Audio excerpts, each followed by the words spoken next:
Terus ada yang nanya, kalau kalian bertukar profesi, apa yang kalian lakukan pertama kali? Aldi Taher jadi dokter. Oh iya, nggak Misalnya apa-apa. saya pasien. Halo dok, Iya. Apa keluhannya? saya sering pusing.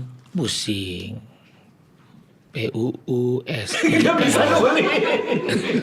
Bukan. Masa Biar dokter nggak enjoy. bisa nulis? Biar pasiennya Tapi kan enjoy. saya Biar curiga enjoy. dong dokternya nggak bisa tuh baca tulis. Biar enjoy.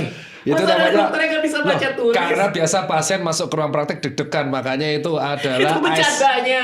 icebreaker. Iya. Tapi saya sebagai pasien, oh Anda nggak bisa baca tulis bahasa gitu. Orang punya strategi masing-masing bang. Ya. Jadi biar terdistract. Tadi kan Ya. dia mikirin sakitnya, akhirnya Pusing, saya pusing. dia mikirin Pusing. tulisan. Terus apalagi keluhannya? Pusing, saya udah 3 hari pusing di kepala sebelah kanan sini dok. Kayak nyut gitu. Sebelah kanan berarti bukan sebelah kiri ya.